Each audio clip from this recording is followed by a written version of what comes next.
All right, let's get into this. A pretty significant legal filing just landed, and it's certainly shaking up the music world. Today, we're taking a deep dive into the recent $20 million federal lawsuit brought against the hip-hop artist Fat Joe. His real name is Joseph Antonio Cartagena. And this suit is from his former hype man, Terrance Dixon. It was filed just last Thursday, June 19th, 2025. Yeah, and our job today really is to try and cut through the noise here. We want to unpack this pretty complex web of claims and counterclaims. We're using a detailed article from Variety as our main source. We'll look at the specific allegations, what Dixon is claiming, and also Fat Joe's defense, and sort of the bigger picture around this legal drama. But it's really important, like you said, we're here to lay out the facts as they're presented in that source material. We're not taking sides, just helping you understand what's actually being said here. Okay, so quite a stage set. And what's interesting right off the bat is, well, this lawsuit from Dixon, it didn't just appear out of the blue, did it? Fat Joe had actually already sued Dixon. That was back in April. That's exactly right.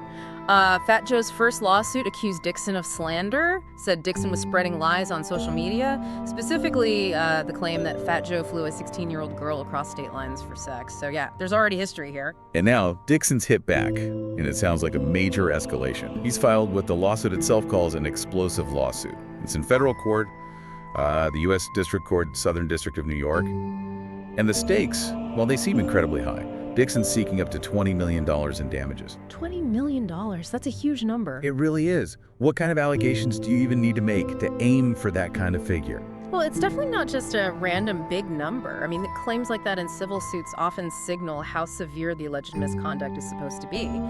It can, put pressure on the defense to maybe think about settling, leverage public opinion maybe.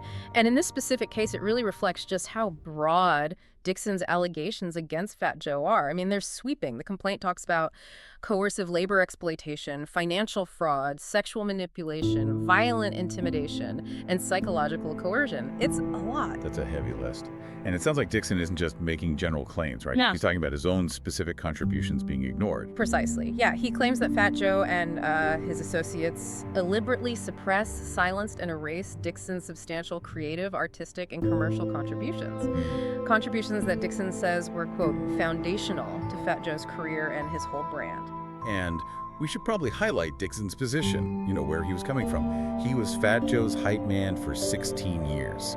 That means, getting crowds hyped, but also contributing lyrics, background vocals on some big hits like Congratulations, Ice Cream, Money Over Bitches. So the lawsuit argues this gave him a kind of unrivaled vantage point to Fat Joe's life behind the scenes. And that vantage point, according to the lawsuit, is where things get really, really serious. The document itself, it contains so many disturbing claims about alleged sexual relations, including involving minors, that it actually has a trigger warning on the first page of the 157-page document. Wow, a trigger warning on a legal filing. That tells you something. It really does. It signals the gravity of what's being alleged inside. And Dixon makes personal claims too, doesn't he? About being coerced himself. Yes. He alleges Fat Joe forced him into humiliating situations, including sex acts performed under duress and surveillance. He even claims he was threatened with being abandoned in foreign countries if he didn't comply. Abandoned? That's extreme. And the sheer number he alleges is just staggering. Dixon claims he was coerced into more than 4,000 sexual acts to maintain his standing within the enterprise. Now, that term, the enterprise, it's probably not just a casual word choice. In the context of ICO claims, which are part of this suit, it suggests an organized group working together for alleged illegal purposes. Okay, so the enterprise implies structure. Right. And the complaint says these alleged sex-based abuses were not private, incidental, or isolated. They were integral to the enterprise's culture of dominance and humiliation. It claims this was enforced by associates and happened across tons of locations: Miami, North Carolina, Germany, Spain, Wisconsin. Dixon's statement is clear. He says he did not willingly consent, but basically submitted out of fear. Fear of retaliation, like losing money, his career being sabotaged, being abandoned, or even physical harm. 4,000 acts. I mean, that's an almost unbelievable number to quantify. Legally speaking, how would a court even approach verifying something like that? What kind of proof is needed? It's an extraordinary claim, yeah. It would need really compelling, consistent evidence, likely detailed testimony, maybe communications records, financial records, corroborating witnesses or circumstances. The lawsuit seems to be trying to establish a long-standing pattern, not just, one-off events. That pattern is key for the bigger claims, like Arrigo. And this is where it gets even more disturbing, because beyond his own alleged coercion, Dixon claims he personally saw Fat Joe with minors. Right. The complaint says he personally witnessed Fat Joe engage in sexual relations with children who were 15 and 16 years old. And then it goes into details about specific unnamed minors, minor doe 1, minor doe 2, minor doe 3. Exactly. It outlines these alleged patterns. Minor doe 1, described as a 16-year-old Dominican girl in New York, allegedly oral sex, other acts in exchange for cash, clothes, phone bill payments. Then minor doe 2, a Caucasian female, not a U.S. citizen, allegedly started relations at 15 after a concert overseas. The suit claims Fat Joe flew her to New York and Miami multiple times, even allegedly paid for cosmetic surgery, a Brazilian butt lift because her body was, quote, adolescent and not fully formed. It notes she later married a pro athlete.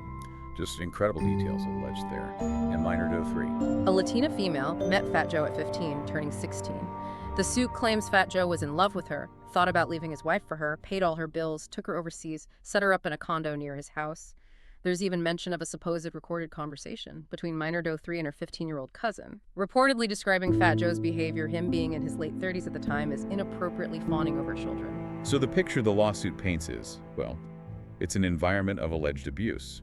It claims activity happened on places like Market America's corporate yacht, Mansion Properties, and alleges Fat Joe orchestrated repeated orgies involving plaintiff, female dancers, and minors, using his status allegedly to compel degrading sexual performances while he watched, recorded, or directed. And crucially, the complaint notes these alleged incidents happened with corporate security, surveillance cameras, and Fat Joe's management team supposedly present. The implication being that these acts were somehow facilitated, or at least not stopped, covered up perhaps. Then there are the intimidation tactics alleged. Veiled death threats sent via direct messages, things like, you love your family, right? Fall back in 48 hours, and we let you live. Chilling stuff. And that idea of control, of it being more than just one person's actions, that seems to tie into calling it a criminal enterprise, right? The suit names specific people as key associates: Pete, Piscal Pete, Torres, and Richard, rich player Jospeter. Exactly. That's why they bring in the big legal guns, so to speak. The lawsuit asserts civil claims for violating the Trafficking Victims Protection Act, TVPA, and the Racketeer Influenced and Corrupt Organizations Act, that's civil RICO. These are serious federal laws usually aimed at organized crime. Using them here frames Fat Joe's alleged activities as part of a structured, ongoing criminal operation. It's pretty striking to see RICO and TVPA applied in an entertainment context like this. What does that legal strategy tell us about how Dixon's team sees the scope of these allegations? It suggests they're arguing this wasn't just isolated bad behavior, but a coordinated, sophisticated pattern involving multiple people over time. An enterprise, in the legal sense. And it doesn't stop with those federal statutes. They also cite related New York and Florida state laws, things covering financial harm and personal damages.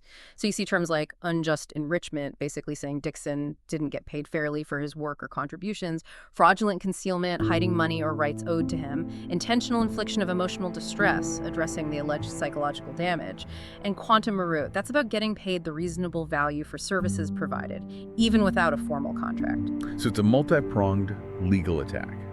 And beyond the sex-based claims and coercion, there are these financial allegations, too, about tax fraud. Yes, that's another significant part. The suit alleges deliberate tax fraud schemes. The claim is these were used to hide wage theft from Dixon, maybe artificially inflate his tax burden, and obscure the exploited labor. They mention having evidence from a whistleblower accountant and recorded phone calls to back this up, so it suggests a systematic financial angle alongside the personal abuse claims. And it pulls in other big names too, doesn't it? Rock Nation. It does. Jay-Z's Rock Nation, which represents Fat Joe, is named in the suit. They're accused of knowingly participating in concealing, transferring, and manipulating Dixon's authorship rights and royalty interests, and also accused of trying to intimidate Dixon and obstruct his claims. So the lawsuit is casting a pretty wide net. Okay, so that's the core of Dixon's case. Extensive, incredibly disturbing allegations, painting a picture of systematic exploitation over many years. But like in any legal fight, there's another side. And Fat Joe's defense sounds equally forceful. He's got some serious legal representation, too. He does. He's represented by Joe Tacopina, a well-known celebrity criminal attorney. He's defended people like A.A.P. Rocky, even Donald Trump. High profile. And Tacapena's response was immediate and strong, wasn't it? Absolutely. He came out swinging, essentially framing Dixon's lawsuit as pure retaliation. His statement called it a blatant act of retaliation and a desperate attempt to deflect attention from Fat Joe's own lawsuit against Dixon back in April. So, a complete denial and flipping it back as an attack on Fat Joe. Is that kind of retaliation or shakedown defense common when the allegations are this severe? What's the strategy there? Oh, it's very common, especially in high-stakes civil cases with sensational allegations like these. The strategy is, well, it's to immediately attack the accuser's credibility. Frame them not as a victim, but as someone with an ulterior motive like money or revenge. Tacopina explicitly accused Dixon and his lawyer Tyrone Blackburn of trying to shake him down for a settlement. Said they tried to extort Fat Joe, Mr. Cartagena, through lies, threats, and manufactured allegations.